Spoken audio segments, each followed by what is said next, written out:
know that tooth decay comes in number 3 for the most common reasons that children are admitted to the hospital. Just behind the number 1 reason, which is acute upper respiratory infection, and the number 2 reason, which is premature or low birth weight. Children of all ages are affected by tooth decay. It can be a very serious disease if they do not avoid the 3 most common causes for forming cavities. The increasing numbers make it important that we are all informed of where cavities come from. Personally, working in a pediatric dentist office as a dental assistant for the past 3 years, I see this every day. Children come in under the age of 1 and have a mouthful of cavities. It can be very serious. It can make it to where they don't want to eat, and they get extremely skinny and malnutritioned, and they can have abscessed teeth. The infection goes up into their eye, and they can lose their eyesight. The 3 most common causes for forming cavities are number 1, not brushing 2 to 3 times a day. Number 2, which is eating hard and sticky candy on a regular basis. And number 3, which is eating and drinking things between meals other than water. Even though these are all important, the most heard of reason is not brushing 2 to 3 times a day. The National Health Information Center recommends that as soon as the first baby tooth erupts, to clean with a wet washcloth or a soft bristled children's toothbrush. Children are born without the bacteria that forms cavities. Somewhere within the first 2 years of their life, they form this bacteria, and it's passed over much like the flu, generally from a parent to a child. It's passed over from every big, wet, slobbery kiss, shared drink, a sneeze, any interaction with the child, basically. Fluoride toothpaste is recommended as soon as a child develops a mature plaque or the bacteria that forms cavities. A pediatric dentist can let you know when this has happened, or any bleeding around the gum line is a good indication that they formed a mature plaque. It indicates that there's been bacteria left behind there.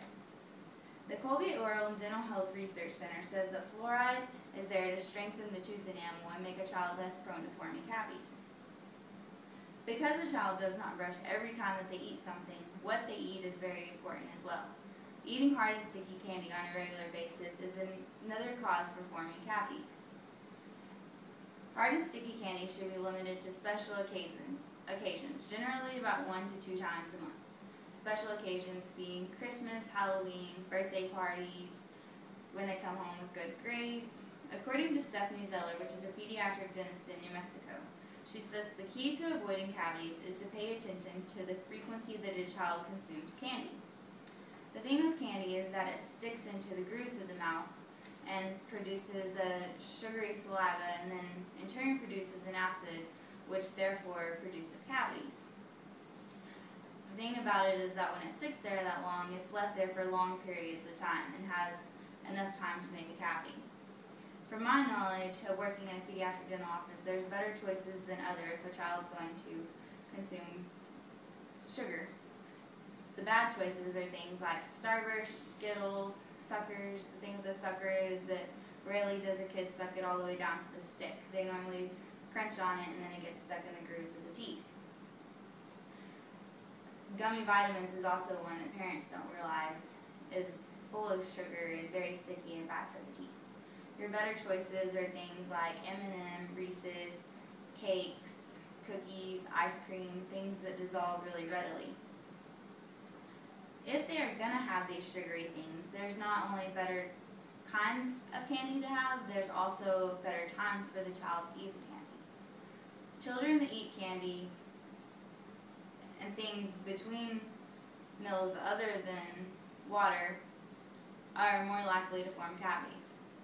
They should have 4 scheduled meal times. Their 4 scheduled meal times should be breakfast, lunch, after nap, or after school snack, and dinner.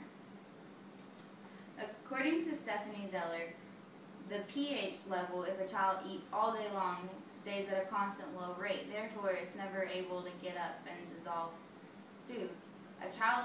If a child consumes any sugary foods, it should be done at the end of the meal when the saliva production is the highest. The other thing is that they should only drink water between meals. Sugary drinks are the #1 cause for forming cavities between teeth. According to the Colgate Oral and Dental Health Research Center, only putting children to bed with pacifiers or containers with water is recommended. Although you might watch the time that they eat, all three need to play a huge factor. You can't avoid one without avoiding the other two and expect a child not to get cavities. We have seen that brushing your teeth 2 to 3 times a day is very important. Avoiding certain kinds of candies, like hard and sticky candies, is very important. There's better choices than others. And not only avoiding the types, but avoiding when they eat these candies is very important. Children will not always take perfect care of their teeth, but with the right information at the right age, they are more likely to avoid having cavities.